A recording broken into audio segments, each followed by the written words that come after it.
ఇప్పుడు ఎవిస్ హాస్పిటల్ని సంప్రదించండి. స్కానింగ్ కూడా ఫ్రీగా చేస్తున్నారు. Avis hospitals. నమస్కారం గురుగారు. శ్రీమాత్రే నమః. గురుగారు, అసలు మన ఇండ్లు అనగానే గడప నుంచే ప్రారంభమవుతుంది. గడపే లక్ష్మీదేవిగా భావిస్తూ ఉంటాము.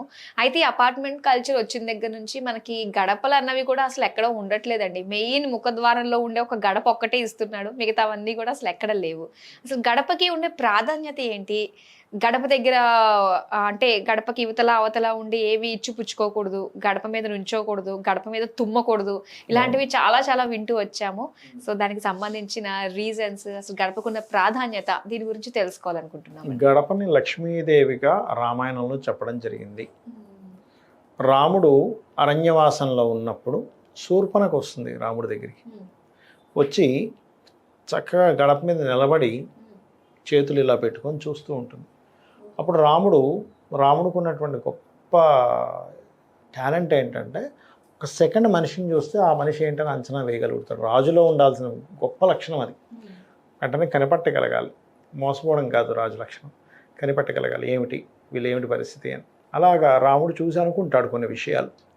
ఇది లక్ష్మీ స్వరూపం కదా, ఈ అమ్మాయి చూస్తుంటే ఇక్కడ ఉండేటువంటి మునుల యొక్క కన్యలా కనిపించట్లేదు, అంటే వేషధారణ అలా లేదు. అప్పుడు బ్యూటీ పార్లర్కి వెళ్ళి వచ్చినట్టుగా ఉంది పరిస్థితి.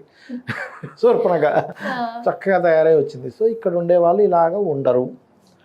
పోనీ దేవతలు ఏమైనా వచ్చి నిలబడ్డారా అంటే దేవతల కాళ్ళు కింద ఆనవు, గాల్లో కొంచెం తేలుతుంటాయి. రెప్పలు కొట్టుకోవు దేవతలకి, రెప్ప ఆర్పకుండా ఉంటారు. భూమి మీద ఆనదు వాళ్ళ కాలు, భూమికి కొంత దూరంలో ఉంటుంది కాలు ఎప్పుడు కూడా, పాదం ఎప్పుడు కూడా.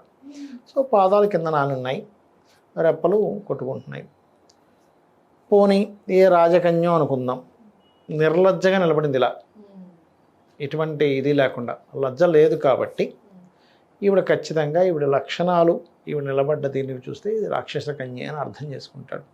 అది కాకుండా రాక్షస కన్య అవడం వల్ల దేవతా స్వరూపం, లక్ష్మీ స్వరూపం అనేటువంటి ద్వారాన్ని లక్ష్మీ స్వరూపంగా భావించకుండా ఆవిడ నిలబడ్డది. సో ఈవిడ రాక్షస కన్య అర్థం చేసుకుంటాడు.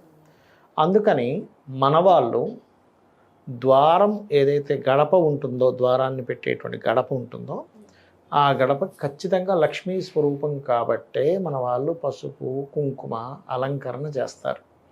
చాలామంది ఉట్టి వేల్లో పెయింట్ వేసేసి పెయింట్ వేసేస్తారు. అలా చేయకూడదు ఎప్పుడు కూడా. నేను వేల్లో పెయింట్ వేసుకోవద్దని చెప్పట్లేదు, దాని మీద పసుపు రాయండి. మళ్ళీ పసుపు కంపల్సరీ ఉండాలి. దీనికి 2 రీజన్స్, సైంటిఫిక్ రీజన్స్ ఉన్నాయి.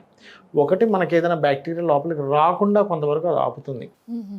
బ్యాక్టీరియా సైంటిఫిక్ పరంగా చూస్తే బ్యాక్టీరియా మాట్లాడతారు, నెగటివ్ ఎనర్జీ లోపలికి రాదు. ఇక్కడ నెగటివ్ ఎనర్జీని ఆపేటువంటిది పదము అని ఉంటుంది వాస్తులో. మీరు గడప పెట్టేది కూడా ఎక్కడ పెడితే అక్కడ పెడితే ఇంట్లోకి వెంటనే నెగిటివ్ ఎనర్జీ ఇంట్లోకి వచ్చేస్తుంది. అలా కాకుండా దానికి పద నిర్మాణం, పద సంబంధంగా క్యాల్కులేషన్ చేస్తారు ఇల్లు కట్టేటప్పుడు. ఇంద్రా జయ, తూర్పు వైపు అయితే ఇంద్రా జయ పదాల్లో ఉందా లేదా, దక్షిణం వైపు అయితే 2, 3, 4 పదాల్లో యాక్సెప్టబుల్ చెప్పారు. పడమరలో కూడా మనకి 3, 4 పదాలు చెప్పారు. ఉత్తరంలో కూడా 3, 4 పదాలు చెప్పారు. అలా సుగ్రీవు, పుష్పదంతి ఇలా చెప్పారు కొన్ని. అలా మీరు కరెక్ట్గా ఆ పదంలో ఇల్లు యొక్క వైశాల్యం ఎంత ఉంది, పొడవు వెడల్పులు ఎంత ఉన్నాయి, అక్కడ డిగ్రీ వైజ్గా ఎంత తిరిగింది ఆ ఇల్లు తెలుసుకొని దానికి తగ్గట్టుగా గడప పెట్టుకోవాలి.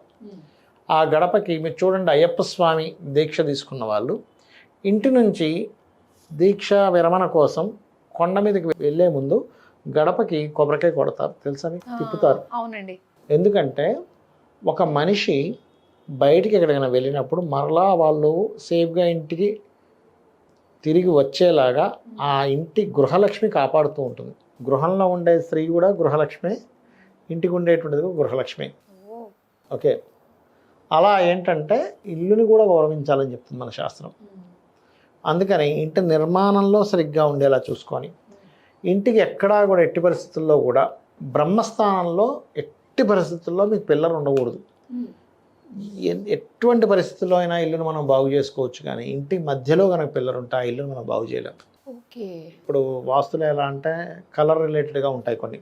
కొంచెం కలర్స్ మారిస్తే కూడా వాళ్ళకి రిలీఫ్ వస్తుంది. వస్తువులు ఉన్న ప్రదేశంలో, పెట్టాల్సిన ప్రదేశంలో వస్తువులు పెట్టుకున్నా కొంత రిలీఫ్ వస్తుంది. అలాగే కొన్ని కొన్ని రెమెడీస్ ఉండకూడని ప్లేస్లో బాత్రూమ్ ఉన్నా అలా ఉన్నా కొన్ని రెమెడీ. కానీ మీకు బ్రహ్మస్థానము అంటారు, ఇంటి మొత్తం చూసి మధ్య భాగం పాయింట్ ఎక్కడ ఉందో చూసి అక్కడ కనుక తెలియక ఎవరైనా పిల్లర్స్తో కట్టుకుంటే మాత్రం ఆ ఇంట్లో ఉండే వ్యక్తికి సుఖ సంతోషాలు ఉండవు, ఎప్పుడూ ఏదో ప్రాబ్లం వెంటాడుతూనే ఉంటుంది. మళ్ళీ కొంత బ్రహ్మస్థానం మీద కొంత గోడ వచ్చినా ఏం కాదు కానీ పిల్లర్ రాకూడదు, అది కూడా కొంత దోషమే, కానీ ఇది కాపాడుతూ ఉంటుంది. గడప అనేటువంటిది ఏదైతే ఉందో మీరు ఎట్టి పరిస్థితుల్లో మన వాళ్ళు అందుకే గడప మీద కొంతమంది తలబెట్టి పడుకునేవారు, గడపను తొక్కుకుంటూ రావద్దురా అని చెప్పేవారు. మీకు ఎందుకు ఇంట్లో చిన్నపిల్లలు ఉంటాయి, గడప దగ్గర మన వాళ్ళు కొంతమంది చీపురు పెడతారు, లేకపోతే ఇనప వస్తువు ఏదైనా పెడతారు, మీరు చూడండి. ఎందుకంటే నెగటివ్ ఎనర్జీ ఎంటర్ అయ్యేది ఆ రూట్ నుంచి ఎంటర్ అవుద్ది, కిటికీలోంచి ఎంటర్ అవ్వదు, ద్వారంలోంచే ఎంటర్ అవుద్ది. అందుకని వాళ్ళు ఇంట్లో చిన్నపిల్లలకి ఎక్కడ కూడా నెగటివ్ ఎనర్జీస్ రాకూడదని అలా చేసేవారు. దీనికి మనకి ప్రత్యామ్నాయంగా గుమ్మడికాయ కట్టుకోవడము, బూడిద గుమ్మడికాయ కట్టుకోవడము ఇవి చేస్తూ ఉంటారు. కాకపోతే ఈ బూడిద గుమ్మడికాయ ఎంత కట్టుకున్నా ఏం చేసినా మీ ద్వారం గనక పర్ఫెక్ట్ ప్లేస్లో లేదు, ఇంకొంతమందికి గడపలు పాతగా అయిపోయి అది పగుళ్ళు రావడం, పెచ్చులు ఊడిపోవడం, కొంతవరకు కుళ్ళిపోవడం జరుగుతూ ఉంటుంది. అటువంటి గడప అసలు మీరు ఉంచుకోకూడదు. ఎందుకంటే అది ఇంట్లో ఎప్పుడైతే దోషం ఏర్పడిందో గడపలో ఇంట్లోకి నెగటివ్ ఎనర్జీ త్వరగా రావడానికి అది యాక్సెప్ట్ చేస్తూ ఉంటుంది, అంటే అది ఆపలేదు. ఎప్పుడైతే వన్స్ నెగటివ్ ఎనర్జీ ఇంట్లోకి ఎంటర్ అయిపోతే ఆ ఇంట్లో వాళ్ళు మనశ్శాంతిని కోల్పోతారు. భార్యాభర్తల మధ్యన విభేదాలు, తల్లి కొడుకులు తండ్రి కొడుకుల మధ్యన విభేదాలు, ఆ ఇంట్లో వాళ్ళకి ఎప్పుడు ఏదో అనారోగ్యం, ఎప్పుడూ ఏదో ఒక సమస్య, ధన సమస్య, ఏదో ఒక సమస్యలు వెంటాడుతూ ఉంటాయి. బికాజ్ ఆఫ్ ఆ ఇంట్లో ఉండేటువంటి దేవతాసురులు పాజిటివ్గా పనిచేయవు అక్కడ. గడప చాలా ప్రధానం. ఇల్లు మొత్తం వాస్తుకి ఎత్తు అయితే గడప నిర్మాణం చేసుకునేటువంటి ప్రదేశం ఒక ఎత్తు. అందుకే చూడండి దానికి కూడా ఒక ముహూర్తం ఉంటుంది. గడప పెడుతున్నామంటే ముహూర్తంలో పెడతారు. అవునండి.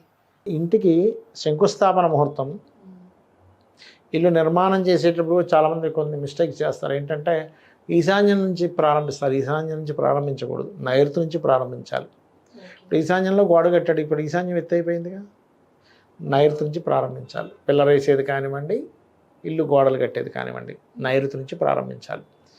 అలాగే మరొకటి ఏంటంటే ఇక్కడ ఇంటి నిర్మాణంలో ఇందాక మనం చెప్పుకున్నట్టు గృహప్రవేశానికి ఒక ముహూర్తం, ద్వారం పెట్టడానికి ఒక ముహూర్తం ఉంటుంది, గృహ ఆరంభానికి ఒక ముహూర్తం ఉంటుంది. ఇలా మూడు అందులో చూడండి మనకి శంకుస్థాపనకి ఎంత ముఖ్యమో, గృహప్రవేశానికి ఎంత ముఖ్యమో, గడప పెట్టడానికి కూడా అంతే ముఖ్యం.